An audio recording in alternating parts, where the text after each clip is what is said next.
Hello guys, welcome back to your own channel Ayush PT Elixir. In today's video, I'm going to tell you how can you achieve minimum 50 marks without doing your reading blanks. मतलब आप बिना reading blanks किए कैसे अपना 50 plus score achieve कर सकते हैं. And I have already uploaded some videos कि जिसमें आपको पता लगेगा reading के blanks को कैसे किया जाता है. But still in today's video हम बिना रीडिंग ब्लैंक्स किए 50 स्कोर मिनिमम, जैसे कई स्टूडेंट्स होते हैं जो यूके वीआई का एग्जाम कर रहे हैं या जिनकी रिक्वायरमेंट ही लेस देन 50 है, तो how they can achieve it without any much efforts, right? So just let's directly jump into the video and have a look on those tasks जो आपको एटलीस्ट 50 स्कोर दे ही सकती हैं. तो जिसमें सबसे पहली टास्क गाइस आपकी है रीड अलाउड्स. अगर आप रीड अलाउड्स की बात करें, let me show you. See the very first one is read aloud. इसके अंदर आपको एज यू नो दैट कि इंटीग्रेटेड मार्किंग के according you get marks in your speaking section and as well as in the reading section. और अगर बात करें speaking section के अंदर अप्रॉक्सीमेटली ये आपको 25 to 30 मार्क्स देता है and same goes for your reading section. Like reading में भी आपको लगभग 25 to 30 मार्क्स. जो इंटीग्रेटेड टास्क्स हैं वो आपको दोनों साइड मार्क्स देती हैं. तो it will surely give you marks अगर आप रीड अलाउड्स को अच्छे से करके आते हैं. मीन्स अगर आप एक टास्क की बात करें जहाँ पर आपको ओनली देखकर पढ़ना है, like there is nothing that you have to do, आप देखकर उस चीज़ को पढ़ेंगे तो यार आई गेस आपको वहाँ पर 20 मार्क्स भी स्कोर करते हैं आप, तो that will be good and like that will be good to go for you guys, right? So just have a look on one of the read alouds and how can I achieve my score. Just a random read aloud. Let's start this. Being scared to death boils down to our autonomic response to a strong emotion such as fear. For fear-induced deaths, the demise starts with our fight or flight response, which is the body's physical response to a perceived threat. This response is characterized by an increased heart rate, anxiety, perspiration, and increased blood glucose levels. So, ऐसे read अलाउड्स आपको जो अगर exam में मिलते हैं तो make sure कि आप उसको अच्छे से यूटिलाइज करें. आपका जो फर्स्ट टास्क है जो आपको रीडिंग के अंदर बहुत अच्छा स्कोर दे सकता है, right? So that's what I would recommend कि आप केवल अपने रीड अलाउड्स के ऊपर अच्छे से फोकस करें. अगर आप एग्जाम की प्रिपरेशन कर रहे हैं और आपकी रीडिंग नहीं हो पा रही है गाइस, तो this is the only trick that will help you. Kindly watch this video till and, क्योंकि आपको बहुत इंपॉर्टेंट चीज़ें इस वीडियो के अंदर पता लगने वाली. Being scared to that, let's have a look. मतलब ये फ्लुएंसी के अंदर हमें 76 दे रहा है और प्रोनाउंसिएशन में 82 एंड कंटेंट 90. तो यहाँ से हमें क्या देखने को मिलता है कि जो आपका रीडिंग का स्कोर है, देखिए अप्रॉक्सीमेटली यहाँ पर उतना ही जाने वाला है जितना आपका स्पीकिंग में मिल रहा है. यहाँ पर 81 दिखा रहा है, बट वहाँ आपको आउट ऑफ 15 देता है, या एवरेज करके वो आपको मार्क्स लगभग 25 या 30 के बीच में से देता है रीड अलाउड्स के अंदर, स्पीकिंग में भी और अलग से ही आपके पास रीडिंग सेक्शन, राइट? तो यहाँ पर आपके पास एक अच्छा एरिया है जहाँ से आप अच्छा स्कोर कर सकते हैं रीडिंग के अंदर विदाउट एनी मच एफर्ट्स. उसके बाद आपकी जो सेकंड टास्क है that is your summarize written text. As you know कि समराइज रिटन टेक्स्ट के अंदर आपको दोनों जगह मार्क्स मिलते हैं. ऑफ कोर्स राइटिंग का टास्क है तो राइटिंग में तो मार्क्स आएंगे ही, but you also get marks in your reading section. एक समराइज रिटन टेक्स्ट आपके पास 7 मार्क्स का आता है एग्जाम में, जिसमें लगभग 2 मार्क्स आपके कॉन्टेंट के हैं, 2 मार्क्स आपकी grammar and spellings, 2 marks are for vocabulary and 1 mark is for your form, जिसमें आपको 5 to 75 वर्ड्स और लगभग एक full stop at the end होना चाहिए, राइट? तो इसके अकॉर्डिंग भी आपको मार्क्स राइटिंग के अंदर तो जा ही रहे हैं, एंड उसके अलावा आपको रीडिंग में भी मार्क्स चाहते हैं because it's a reading task as well. आपको रीड करेंगे इसको, then only will get marks in your writing section, right? So let's have a look कि इसमें करना क्या होता है. आपको देखिए गाइस, ज़्यादा डीपली आपको जाने की आवश्यकता नहीं है इस चीज़ में. Just what I do is I follow a pattern that is SVO, subject verb object. मतलब मैं नॉर्मल एक सेंटेंस उठाऊंगा, उसको सेंटेंस के रूप में ही रखना है. सपोज कीजिए मैं ऑल दो से स्टार्ट करता हूँ. ऑल दो यहाँ पर आप देख सकते हैं, मैं भी फ़ोन की स्क्रीन पर कर रहा हूँ तो थोड़ा सा प्रॉब्लम हो सकता है यहाँ पर. यहाँ से हम कॉपी कर सकते हैं लाइन को, हालांकि वहाँ कॉपी करने का ऑप्शन नहीं मिलेगा आपको गाइस. तो मेक श्योर कि आप जो फर्स्ट लेटर है कैपिटल रखें, बट गैलीलियो का लेटर फर्स्ट इसीलिए कैपिटल रखा है because it's a name, it's a noun. और कुछ ऐसी लाइन्स उठाएंगे जो लिंक करती हूँ आपस में. Like Galileo first turned a telescope toward the sky. The device was also sold as a toy because the device over here might be your telescope. और ऑलवेज रिमेंबर द तब ही use किया जाता है जब ऑलरेडी बात हो चुकी हो. उसके बाद आप ऑल दो के बाद एक सेंटेंस, देन कोमा के बाद सेंटेंस, फिर आप येट या एंड भी लगा सकते हैं. I will go with the yet connector over here. तो उसके according I should choose any line that comes in between. The system has already been neatly laid in. Just wait.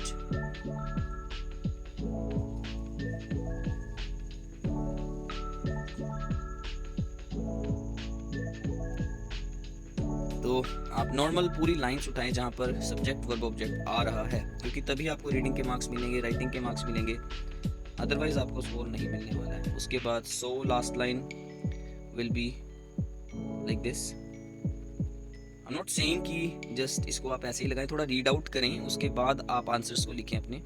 Although Galileo first turned a telescope toward the sky, the device was also sold as a toy. Yet the system had already been neatly laid out in books, so the alignment of the stars was believed to influence everything from politics to health. Means although it is not connected, but आपका reading का score यहाँ से of course मिलने वाला है, क्योंकि आपने उसको रीड करके ही आंसर दिया है। What you can do is like this is the simplest technique. I will definitely make a video for that. As you can see, like I have got 7 out of 7, so that's not bad अगर आप उसमें just lines को उठा के रखें। And same goes for your reading section. Reading में भी लगभग आपको 6 to 7 मार्क्स जो जाते हैं एक written text से, तो अगर आप 20 या 25 मार्क्स के लगभग रीड अलाउड्स में और 6-7 मार्क्स आप अभी तक स्कोर कर चुके हैं रीडिंग के लिए, लगभग 30 to 32 मार्क्स आपके डन हो चुके हैं गाइज, और वो भी फ्री के, मतलब आप दूसरी टास्क को बेटर कर रहे थे बट आपकी रीडिंग के अंदर भी स्कोर आ रहा है। अब late me show you another task that will give you marks in your reading section. देखिए मैं पूरी रीडिंग को अभी स्किप कर रहा हूँ, ऐसा नहीं है कि आप रीडिंग बिल्कुल भी नहीं करेंगे, but what I am doing is कि आपको रीडिंग के अंदर ध्यान रखना है कि ये जो चीज़ें हैं उसमें अनवांटेड आंसर्स मत लगाइए, क्योंकि कॉम्प्रिहेंशन स्किल्स आपके वहाँ से बहुत ज़्यादा मैटर करते हैं। Let's jump into the next task that is listening के अंदर आपको जो टास्क मिलने वाली है रीडिंग के लिए, that is highlight correct summary. Although it is not that much important, but I will tell you कि एक बार आपके पास कोई भी टास्क वहाँ पे आ रही है, देखिए एक नंबर भी इंपॉर्टेंट होता है। लाइक सचिन तेंदुलकर अगर वो 99 पे आउट होते हैं तो यू नो दैट कि कैसी फीलिंग हो सकती है। आप ना भी फील करें बट उनसे एक बार अगर मौका मिले तो पूछ कर देखिएगा कि 99 पे आउट होना कैसा लगता है। सेम गोज हेयर कि अगर आपके 49 मार्क्स या 55 या 56 मार्क्स रह जाते हैं आपके रिक्वायरमेंट से 1 या 2 नंबर कम, तो वो बहुत ज़्यादा बुरा होगा, और वो हाईलाइट करेक्ट समरी या मल्टीपल चॉइस क्वेश्चन जैसे क्वेश्चंस ही आपके आंसर्स को गलत करते हैं। तो यहाँ पर आपको कुछ नहीं करना है। देखिए जो सबसे इजी आंसर का वे है जो मैं अपनाता हूँ, नॉट सेइंग कि मैं करेक्ट होऊंगा, मैं रैंडमली आपके सामने कर रहा हूँ बिना पढ़े, बट किसी बच्चे को अगर इंग्लिश समझ नहीं आती है तो उसके लिए आपने ध्यान रखना है कि जो सबसे छोटा आंसर होगा आप एक बार रीड आउट कीजिए और सबसे ज़्यादा पॉइंट्स जिसमें कवर हो। जैसे romance can be a part of a relationship but it's not everything. Healthy communication, equality and trust are all very important in a relationship. Next line, romance can signify a lot of passion but people will eventually get tired in a relationship, especially when it has lasted for a long time, so it's important that we should always find someone new to make the relationship fresh. Romance consists of many things including communication, equality and trust. Without these great characteristics, romance cannot survive within a relationship. Romance mainly exists in the movies and we don't often see it in our daily life. This is because it can cause more chaos. ये तो लग ही नहीं रहा है, मतलब unwanted answer आपको लगेगा। जैसे ए और सी में आप देख सकते हैं हेल्दी कम्युनिकेशन, इक्वालिटी, ट्रस्ट, ये बार बार आ रहा है वर्ड, तो इट मीन्स लाइक इनमें से एक आंसर हो सकता है। And I will go with, I am not saying कि मैं करेक्ट होऊंगा, अगेन गाइज मैं बता रहा हूँ कि आप जस्ट एक गेस करेंगे यहाँ पर बिना सुने कहीं, क्योंकि कई बार क्या होता है लिसनिंग, हम लिसनिंग तो कर रहे हैं बट हमें समझ कुछ नहीं आता है। सपोज कीजिए मैंने अभी कुछ नहीं सुना है यहाँ पर, तो लेट मी चेक कि मेरा आंसर या तो ए या बी में, ए या सी में से होना चाहिए। Let me check, so that was correct.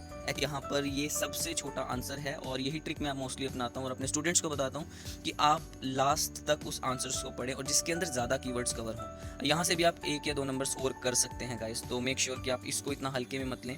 Trick के लिए मैंने बता दिया कि सबसे छोटा आंसर और जिसमें ज़्यादा कीवर्ड्स कवर हों। देन कम्स योर लिसनिंग के अंदर ही आपकी अगली टास्क मिलती है, that is highlight incorrect words. Yes guys, highlight incorrect words are going to give you a lot of marks. लगभग आपको इधर चलिए 10 से 15 मार्क्स के बीच में आपको हाईलाइट इनकरेक्ट वर्ड्स भी दे देते हैं, ज़्यादा ही दे देते हैं। इसमें आपको पता है कि नेगेटिव मार्किंग है, तो make sure that you are not going to put any negative answer. जो आपको लग रहा है कि नहीं आ सकता आप उसको छोड़ दें, बट फिर भी ग्रामर की नॉलेज होना बहुत ज़रूरी है। कई बार आपको ऐसा लगेगा कि ये वर्ड आ रहा है बट श्योरिटी नहीं है, तो आप उसके लिए ग्रामर में चेक कर सकते हैं कि missing part of a speech क्या है, इज इट अ नाउन और वर्ब या एडजेक्टिव या आर्टिकल के बाद क्या आ रहा है। उसके लिए मैं ग्रामर की एक अलग से वीडियो बनाऊंगा। So for the moment you can type in the comment section अगर आपको ग्रामर से रिलेटेड कोई वीडियो चाहिए। एंड कई व्यूअर्स जो हैं, लाइक कई स्टूडेंट्स को अभी दिक्कत हो रही है हिंदी को समझने में, I will prepare another video in English as well, like जहाँ पे आप reading writing blanks and reading blanks को भी ईजिली समझ सकते हैं। But for the moment I am trying to focus my Indian students and specially my हैं Haryana and Punjab के जो स्टूडेंट्स हैं, और कुछ स्टूडेंट्स हमारे गुजरात के भी हैं basically, who are not understanding what we are doing, right. तो बेसिकली हम हिंदी में ही अभी अपना कंटेंट जारी रखेंगे, और एक वीडियो या 2 वीडियोस मैं आपके लिए ज़रूर इंग्लिश में क्रिएट करूँगा, राइट। तो दोबारा से अगर बात करें हाईलाइट इनकरेक्ट वर्ड्स की, गाइस आपको ध्यान रखना है कि हाईलाइट इनकरेक्ट वर्ड्स में रीडिंग का स्कोर आपका 10 से 15 नंबर जो जाता है, जस्ट आपकी रीडिंग स्किल्स के ऊपर जाता है, because you are reading and then you are selecting.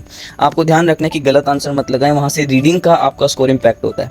तो अगर आप बात करें रीड अलाउड्स में आपके 25 के लगभग मार्क्स हैं, और dictation I mean summarise written text के अंदर 7 to 8 मार्क्स, मतलब 34 मार्क्स के आसपास वो हो गए थे। और हमारे पास 1 या 2 मार्क्स आप हाईलाइट करेक्ट समरी से ले सकते हैं, मतलब 35 या 36। And last but not least जो आपका ये हाईलाइट इनकरेक्ट वर्ड्स है, इससे भी आपको 15 मार्क्स तक मिल जाते हैं। तो this is the very simplest way to get 50 from other modules, मतलब आपको रीडिंग करने की भी आवश्यकता नहीं है।